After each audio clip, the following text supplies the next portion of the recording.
జ్యూస్ని బాగా కొట్టి బాధ పెట్టేవారు.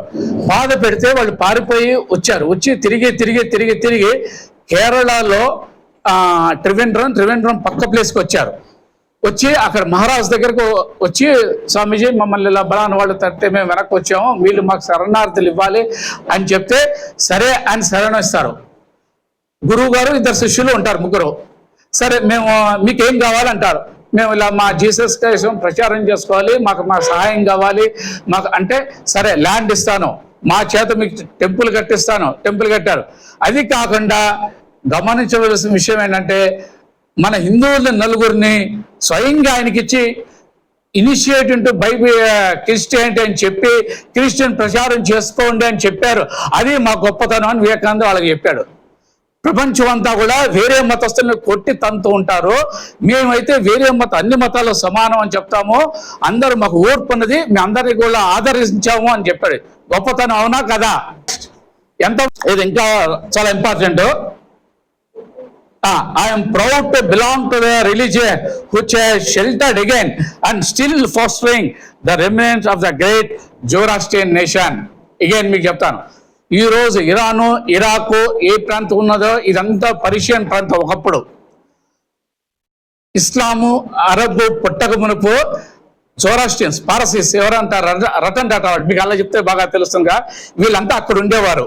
ఎప్పుడైతే అరబ్ సామ్రాజ్యం వచ్చిందో వాళ్ళని తనటం మొదలుపెట్టారు. చాలా తక్కువ మంది సాత్వికులు, జోరాస్ట్రియన్స్ మన హిందువులాగానే. వాళ్ళు ఏం చేశారు, ఇక అక్కడ నుండి పారిపోయి వచ్చారు. ఇక్కడ ఆఫ్ఘనిస్తాను, మంగోలియా అలా తిరిగి గుజరాత్కి వచ్చారు. గుజరాత్కి వచ్చి మళ్ళీ సేమ్ గుజరాత్ మహారాజుని అడుగుతారు, స్వామి మమ్మల్ని అరబులు కొట్టారు, తట్టారు, మేము పరిపోయాం, మేము ఇలా జోరాస్ట్రియన్స్, మా సాంప్రదాయం, మేము సూర్యుని పూజిస్తాము, కొంచెం మీరు మీ జాగా ఇస్తే మీ దేశంలో మేము ఉంటాము అంటారు. సో మహారాజు అడుగుతాడు, సరే మీకేం కావాలి అంటాడు, ప్లస్ మీరు ఏం చేస్తారు, మరి మాకు హాని చేయరు కదా అని అంటారు. ఎందుకంటే అప్పటికే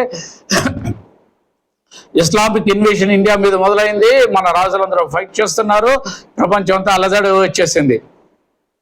అప్పుడు 3 క్వశ్చన్లు అడుగుతాడు మహారాజు, గుజరాత్ రాజు గారు. ఒకటి, మీకు ఏం కావాలంటే మాకు స్థలము, మా ప్రార్థన, మా ప్రాక్టీస్ చేసుకోవటానికి అంటే మనం స్థలము అన్నీ కడతారు. సరే అన్నీ ఒప్పేసుకుంటారు. అప్పుడు మరి మీరు మాకేం హాని చేయరా అని క్వశ్చన్ అడిగితే ఆయన ఒకటే చెప్తాడు, వాళ్ళ పారసీ మత గురువు, స్వామీజీ ఒక గ్లాస్ పాలు తీసుకుంటారని అంటారు. ఎందుకు అంటారు, చెంది అని తెస్తాడు. పారసీ గురువు ఎవరైతే ఉన్నారో ఆయన బ్యాగ్లో నుండి పంచదార తీసి పాలల్లో కలిపేసి ఈ పాలు తాగండి అంటారు. మహారాజు తాగుతాడు. పంచదార పాలల్లో ఎలా కలిసిపోయిందో మేము మీలో కలిసిపోయి మీతోనే ఉంటాము, ఏ రోజు మేము ఏది మా వాళ్ళు ఏ ఐడెంటిటీ కోరరు అన్నారు. ఆ మాట ప్రకారమే మనందరం చూస్తున్నాము. ఈ రోజు కూడా పారసీలు మన దేశానికి ఇన్ఫాక్ట్ గొప్ప కాదు కానీ భారతీయుల కన్నా ఎక్కువ దేశానికి సేవ చేశారని చెప్పచ్చు. ఇవాళ వచ్చిన విన్నర్స్ అందరికీ కూడా 3 పుస్తకాలు ఇస్తున్నాం. ఒకటి చెకోక్ అడ్రస్, మొత్తం స్వామీజీ వారు 6 అడ్రస్లు ఇచ్చారు. నేను ఓన్లీ టూకీగా టచ్ చేస్తున్నాను ఇవాళ, అది చదవండి. రెండోది ఐడియల్ ఎడ్యుకేషన్, వివేకానంద వారు మొత్తం ఉపన్యాసాలు 10 వాల్యూమ్స్లో ఉన్నాయి. విద్య గురించి ఆయన చెప్పినవన్నీ కూడా ఒక పుస్తకంలో క్రోడీకరించారు. మూడోది రోజింగ్ కాల్ టు హిందూ నేషన్, మిగిలిన 10 వాల్యూమ్స్లోనూ భారతదేశం పతనం ఎలా అయింది, దాన్ని ఎలా ఉద్ధరించాలి, మళ్ళీ ఉజ్జీవం చేయాలి, మళ్ళా అనే ఆర్టికల్స్ అన్ని కలెక్ట్ చేసి మా ఫౌండర్ ఏకనాథ్ రాందడే గారు రాశారు. అది 3 పుస్తకాలు ఇస్తున్నాం. ఎందుకంటే మనకి తెలిస్తే ముందు ఇప్పటికీ మన వాళ్ళు ఉద్యోగాల గురించి అమెరికా వెళ్తారు, ముందు 170 కంట్రీలకు కూడా వెళ్ళాలి, అక్కడ స్థిర నివాసం పెట్టుకోవాలి, మన సంస్కృతిని వ్యాపింపచేయాలి. అది నా గోల్. మనకి పరమత సహనం ఉన్నది, అంటే నా మతం కరెక్టు, నువ్వు ఒకటి చెప్తే నీ మతం కూడా కరెక్ట్, ఇద్దరం కలిసి ఉన్నాము. అది that is what the meaning of universal brotherhood day. If the parliament of religion has shown anything to the world, అంటే పార్లమెంట్ వారం రోజులు జరుగుతుంది, చివరి concluding session, it has proved to the world that holiness, purity and charity are not the exclusive positions of any church in the world.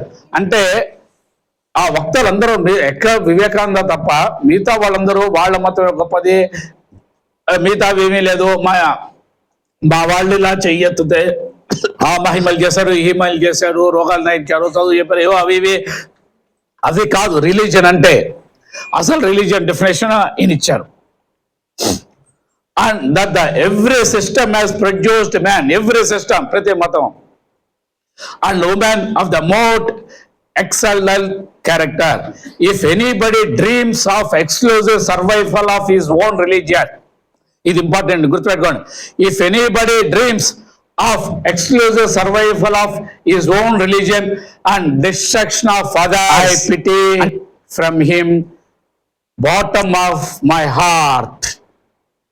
Help, not fight, assimilation, not destruction, harmony and peace, and will be returned and every religion soon అని చెప్తాడు. అంటే ఒక మతం అంటే realisation అయినా కానీ అవతలను హింసించడం కానీ అవతలను కొట్టడం కానీ అనేది కాదు, తప్పు. I will pity for him అని చెప్తాడు.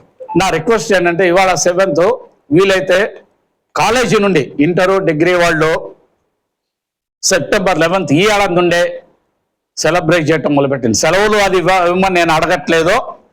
½ an hour టైం కేటాయించి ఇవాళ September 11th వివేకానంద గారు ఉపన్యసించిన రోజు ఆయన ఏం చెప్పారనేది చెప్పి మీరు మీ లెక్చరర్స్ చేతనే చెప్పించండి, లేకపోతే మా కేంద్రాల్లో చాలా మంది ఉన్నారు ఈ నాకన్నా బాగా మాట్లాడే వక్తలు, ఎవరో ఒకళ్ళు వచ్చి మీకు వివేకానంద సందేశం ఇస్తారు. ఈ రోజు నుండే స్టార్ట్ చేస్తే మంచిదని. ఇది ఎక్కడికి వెళ్ళాలంటే నా ఏమో గోలు మందే కదా, మన 140 మంది భారతీయులు కూడా ఫైనల్గా UNO should recognize like yoga day, non violence day, ఇప్పుడు 2 మహాత్మా గాంధీ. ఫ్యూచర్లో 11th September universal brotherhood day declare చేస్తే అన్ని కంట్రీలో సెలబ్రేట్ చేయాలి. ఆ స్టేజ్కి మనం వెళ్ళాలి. అంత శక్తి సామర్థ్యాలు మనకు ఉన్నాయి, అంత స్టఫ్ కూడా మన దగ్గర ఉన్నది. ఓకే, ఫస్ట్ ఆయన స్వయంగా చెప్తారు. ఆయన ఒకసారి వారణాసిలో నడిచి వెళ్తూ ఉంటారు. నడిచి వెళ్తుంటే కోతులు ఆయన వెనక పడతాయన్నమాట. ఆయనకి భయం వేసి పారిపోతాడు. ఒక ముసలాయన చెట్టు కింద కూర్చుని ఆయన చెప్తాడు, ఫేస్ ద బ్రూట్స్ అంటాడు. అంటే పరిగెత్తడం లాభలేదాడు. ఆ ఓడు మీద ఆయన వెనక్కి తిరుగుతాడు. ధైర్యంగా కర్రతో చూస్తే కోతులు వెనక్కి పారిపోతాయి. ఈ మాట ఆయన చెప్తాడు. ప్రపంచంలో నేను మొట్టమొదటి నేర్చుకున్న రచన ఏదంటే సమస్య వస్తే పారిపోకూడదు, దాన్ని ఎదిరించి నిలబడాలి, అప్పుడే గెలుస్తాను. రెండోది, అమెరికాలో ఒకసారి ఈయన సముద్ర బొడ్డున నడుస్తూ ఉంటాడు. అమెరికాలో ఆ గేమ్ పెడతారు, తుపాకీ పెడతారు. చాలా మంది ట్రై చేస్తే ఎవరు బెలూన్స్ కొట్టలేకపోతారు. వివేకానంద స్వామి దూరం నుండి కూర్చొని నవ్వుతాడు. నవ్వినప్పుడు అప్పుడున్న వాళ్ళకి వాళ్ళంతా పౌరుషం వస్తుంది. వచ్చి ఏంటి నువ్వు నవ్వుతా, అదేం సామాన్యమైన విద్య, చాలా గొప్పది, అది అల్లా కాదు, అది ఇది అంటే, సరే ధైర్యం ఉంటే నువ్వు కొట్టు అంటాడు. సరే అని చెప్పి వివేకానంద గన్ను తీసుకుని 10 బెలూన్స్ని ఒక్క షాట్లో కొట్టిపడేస్తారు. వాళ్ళు ఆశ్చర్యపోతారు. నువ్వేమో ఎక్స్పర్ట్ షూటర్వా, ఎంతకాలం ఉంటే గన్ను ప్రాక్టీస్ అంటే నేను ఫస్ట్ టైం గన్ను పట్టుకున్నానని చెప్తాను. వాళ్ళకి ఆశ్చర్యం వేస్తుంది, ఇదేంటో ఎలా సాధ్యమైంది అని అడుగుతారు. Concentration and meditation is required to mind focusing అని చెప్తారు. సో ఈ ఎగ్జాంపుల్ వాళ్ళకి మెడిటేషన్ చేయమని చెప్పండి, యోగా చేయమని చెప్పండి, కాన్సన్ట్రేషన్ అవసరం, ఇది చెప్తే వాడికి కొంచెం 10 మందికి చెప్తే ఒకరికైనా బుర్రలోకి వెళ్తే నేర్చుకుంటాడు. అన్నిటికైనా ముఖ్యంగా ఇది సెల్ఫ్ కాన్ఫిడెన్స్, ఆత్మబలం కేవలం సాధనం అంటారు. వివేకానంద గారు కూడా మన ఇండియన్స్ ఉద్దేశించి చెప్పినప్పుడు చెప్తాడు, 3 కోట్ల బ్రిటిష్ వాళ్ళు 30 కోట్ల భారతీయులను పరిపాలించి అంటే వాళ్ళకి ఆత్మబలం ఎక్కువ. పుట్టిన ప్రతివాడు నేను ప్రపంచానికి జయించడానికే పరిపాలించడానికే పుట్టాను అని ఆయన చెప్తారు. ఆ ఆత్మబలం మనలో లేదు, అందుకే మన విదేశీయులు పరిపాలించా, అది రావాలి అంటారు. ఆత్మబలం అంటే ఏంటి అనేది మీకు చెప్తాను. May 31st, 1893 ఆయన బాంబే చూసిన వాళ్ళు తెలుస్తుంది. గేట్ ఆఫ్ ఇండియా సముద్రంలో బోట్ ఎక్కి అమెరికా వెళ్తారు. తాజ్మహల్ హోటల్ ఉంటుంది, ప్రత్యేకమైన తాజ్మహల్. అది కూడా చాలా హిస్టారికల్ ఫైట్ వల్ల కట్టారు టాటా వాళ్ళు, మనం భారతీయ దేశం యొక్క గౌరవం నిలబడటానికి బ్రిటిష్ వాళ్ళు ఇన్సల్ట్ చేస్తే. రామకృష్ణ పరమహంస వాళ్ళ గురువు గారు ఈయన 16 మందికి సన్యాసి దీక్ష ఇస్తారు. స్వామి వివేకానంద మీ అందరికీ తెలుసు, మిగతా వాళ్ళు చాలా మంది, తురియానంద, అద్వైతానంద వాళ్ళు వీళ్ళు.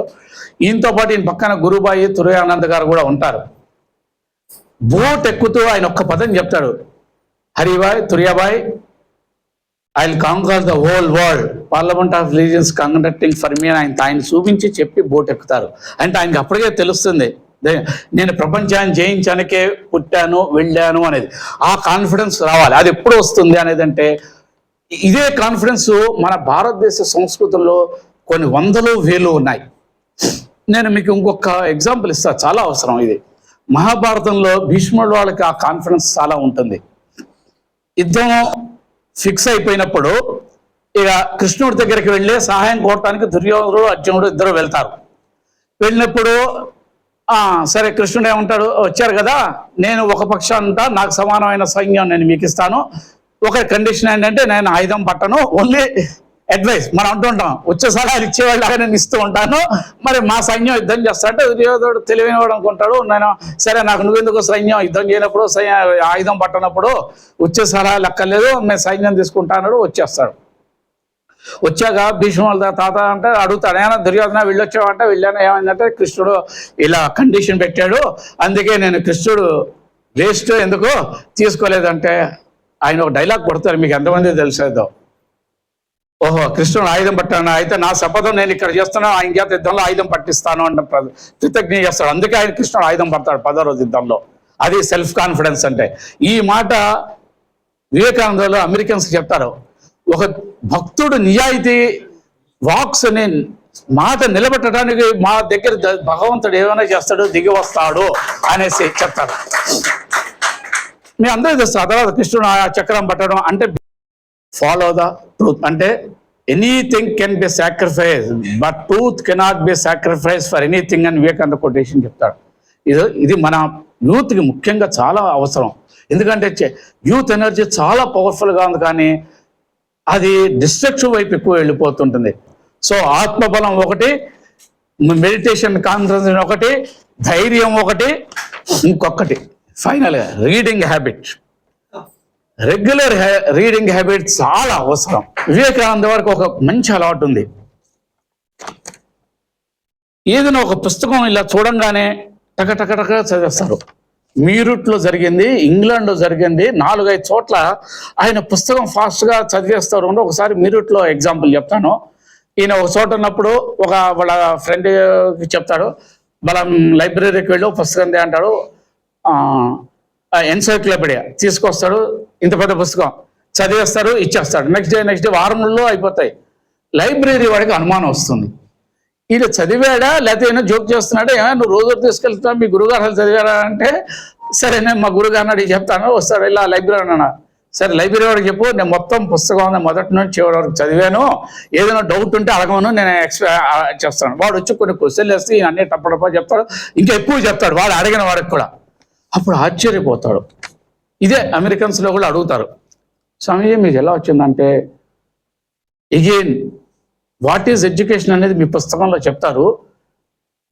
మైండ్ అని మనం ఎంత కామ్గా ఉంచితే అంత ఫోకసింగ్ ఏర్పడుతుంది, ఐడియా వస్తుంది అనమాట. Focusing of the mind. Again దానికి మెడిటేషన్ చాలా అవసరము. విద్యార్థులకి ఇది అలవాటు చేయండి. అమెరికన్ పేపర్స్ ఏం రాసాయో వివేకానంద ఉపన్యాసం అయ్యాక చెప్తాను, మీకు చాలా అవసరం. ఇది చాలా మంది చాలా రాశారు. న్యూయార్క్ హెరాల్డ్ వాళ్ళు రాసింది మీకు చెప్తాను, వాడు ఎగ్జాక్ట్ ఒరిజినల్. నేను పుస్తకం He is undoubtedly the greatest figure in the Parliament of Religion. After hearing him, we feel how foolish it is to send missionaries to this learned nation. అర్థమైంది. రెండోది ఇంకో గొప్ప, ఈయన ఎంఏ ఇంగ్లీష్ కానీ MA literature చేసిన వాడికి తెలిసే ఉంటుంది. రోమన్ రోలాన్ అని ఈయన ఫ్రెంచ్ ఇంగ్లీష్ ఫ్రెంచ్ ఇది అనమాట, మన రవీంద్రనాథ్ ఇష్టాయన. ఆయనకి నోబెల్ ప్రైజ్ కూడా వచ్చింది. ఆయనకి ఇంగ్లీష్ అంత బాగా రాదు. ఆయన భార్య బ్రిటిషరు, ఆవిడ ఇంగ్లీషు. ఆవిడ ఎక్కడో వివేకానంద గురించి చదివి హస్బెండ్కి చెప్తుంది. ఆయన మొత్తం విని 2 పుస్తకాలు రాస్తాడు, వండర్ఫుల్ పుస్తకాలు, the best books available. Vivekananda life and Swami Vivekananda. ఆయన చెప్పిన కొటేషన్ వండర్ఫుల్ చెప్తాను. His words are great music phrases in the style of Beethoven, అంటే క్రిస్టియన్ వాడు బైబిల్లో వాడేది ఇది. Stirring rhythms like the march of chorus.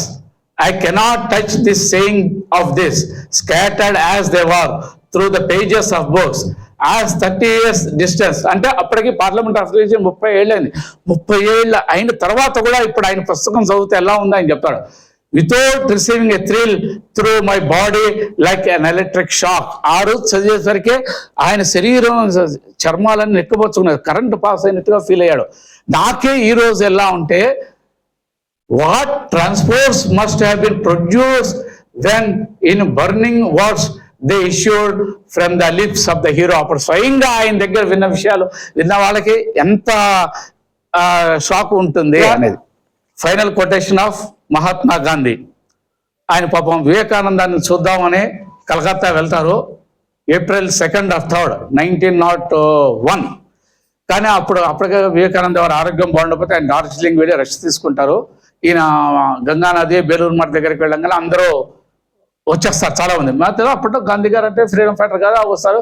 Mahatmaji వచ్చారు కదా, మీరు ఏమైనా మాట్లాడండి, సందేశం ఇవ్వండి అని అంటే ఆయన ఒక్కటే చెప్తారు, ఇక్కడ నేను వచ్చిన సందేశం ఇవ్వడానికి కాదు, సందేశం తీసుకోవటానికి. నేను వివేకానంద లిటరేచర్ చదివాను. After reading my patriotism has increased 1000 fold. Thank you very much for patient hearing.